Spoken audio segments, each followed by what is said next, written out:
دوستو آج ہم آپ کو انقلاب فرانس کے ایک ایسے کردار کی کہانی سنانے جا رہے ہیں جس کا نام تاریخ میں انقلاب کی علامت بھی ہے اور دہشت کی یادگار بھی۔ یہ ہے میکس ملین روبسپیئر۔ دوستو یہ کہانی ہے ایک انقلابی رہنما کی جو آزادی، مساوات اور بھائی چارے کا خواب لے کر اٹھا، لیکن خود اپنی ہی پالیسیوں کا شکار اس کو بنایا گیا۔ آج ہم آپ کو 27 جولائی 1794 کی رات کی یاد دلاتے ہیں جب پیرس کی گلیاں اس آخری انقلابی کے الفاظ کی گواہ بنیں۔ The convention sets up a revolutionary tribunal, expediting trials and execution with rigorous efficiency. To consolidate power, they form a 12-man council and call it the Committee of Public Safety. Ultimately, power had to be delegated to a smaller group.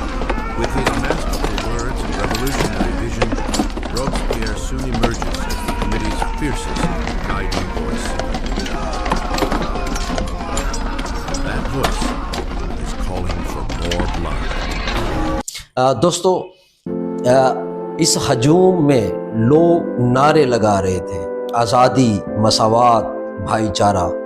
دوستو Jacobian کا یہ انقلابی جسے تہذیب کا معمار کہا جاتا تھا، آج اس قومی کنونشن میں تنقید کا نشانہ بن رہا تھا جس کا وہ کبھی ہیرو تھا۔ ان کے مخالفین نے ان پر جمہوری آمریت قائم کرنے اور ہزاروں لوگوں کو گلوٹنگ کے ذریعے قتل کرانے کا الزام عائد کیا، اور پھر جیسے ہی کنونشن کے صدر نے فیصلہ سنایا، روبسپیئر کے چہرے پر وہ حیرت اور بے بسی چھا گئی جو شاید کسی زوال پذیر رہنما کی آخری امید ہوتی ہے۔ دوستو کنونشن سے فرار کے بعد روبسپیئر نے اپنے وفادار ساتھیوں کے ساتھ ہوٹل دی ویل میں پناہ لی۔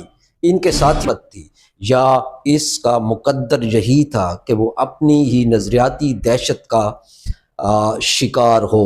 دوستو اگلی صبح روبسپیئر کو ان کے ساتھیوں کے ساتھ گلوٹن کے سامنے لایا گیا۔ اس لمحے پیرس کے لوگ خاموش کھڑے تھے، جیسے تاریخ خود اپنے فیصلے کا مشاہدہ کر رہی ہو۔ روبسپیئر نے شاید کچھ کہنا چاہو، لیکن ان کے زخموں نے ان کی آواز چھین لی۔ جب تیغ گری تو ایک دور کا خاتمہ ہوا اور نئے دور کا آغاز ہوا۔ دوستو روبسپیئر کی موت صرف ایک شخص کی زوال کی کہانی نہیں، بلکہ انقلاب فرانس کا وہ موڑ تھا جہاں سے نظریات نے عملی حقیقتوں کا سامنا کیا۔ آج ہم روبسپیئر کو دہشت کی علامت کے طور پر یاد کرتے ہیں، جبکہ آزادی کا وہ ایک خواب دیکھنے والا تھا۔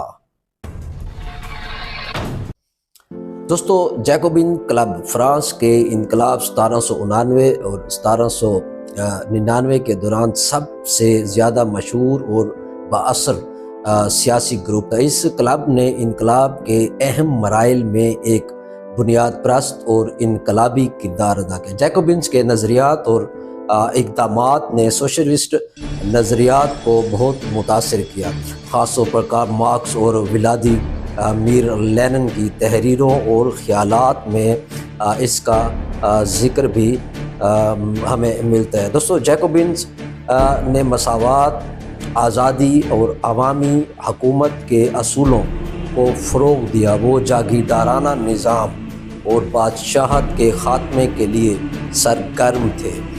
دوستو جیکوبینز کلب نے کسانوں کے حق میں زمین کی تقسیم کی حمایت کی، غریب طبقے کو بااختیار بنانے اور اشرافیہ کی زمینوں کو ضبط کرنے کے اقدامات ان کے انقلابی نظریات کا حصہ تھے۔ جیکوبینز کلب نے عوام کی طاقت اور سیاسی شراکت داری کو اہمیت دی، جو سوشلسٹ تحریکوں کے لیے ایک اہم اصول بنا۔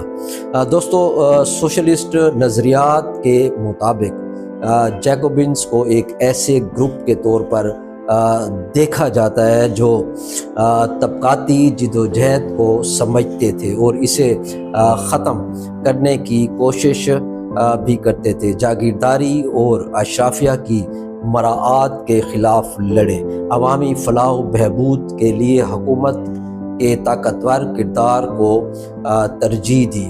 دوستو، کارل مارکس جیکوبنز کو فرانسیسی انقلاب کی سب سے زیادہ انقلابی قوت سمجھتے تھے۔ مارکس نے جیکوبنز کی انقلابی پالیسیوں کو ایک ابتدائی مثال کے طور پر دیکھا جو پرولتاری یعنی مزدور طبقے کے اقتدار حاصل کرنے کی جدوجہد کی عکاسی کرتی تھی۔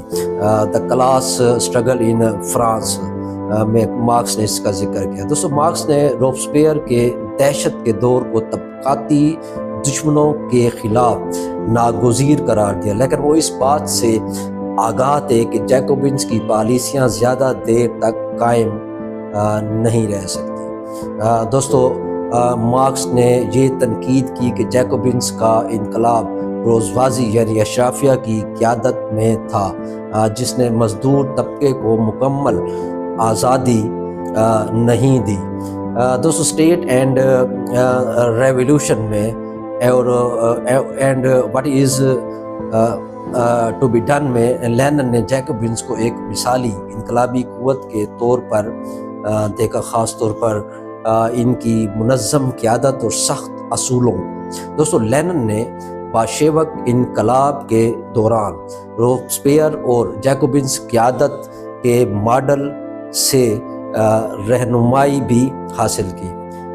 لینن نے جیکوبنز انقلاب کی تنظیمی ساخت اور اس کی طاقتور قیادت کو اپنی پارٹی کے لیے ایک نمونہ قرار دیا۔ ان کے نزدیک جیکوبنز سخت انقلابی نظم و ضبط اور ایک کامیاب انقلاب کے لیے بہت ہی ضروری تھا۔ دوستو، جیکوبن کلب کے انقلابی نظریات اور عمل نے سوشلسٹ تحریکوں کے لیے ایک اہم تاریخی مثال فراہم کی۔ مارکس اور لینن دونوں نے جیکوبنز کو طبقاتی جدوجہد اور انقلابی تبدیلی کا ایک اہم ماڈل قرار دیا، لیکن ان پر تنقید بھی کی کہ وہ بروزوازی انقلاب سے آگے نہیں بڑھ سکے۔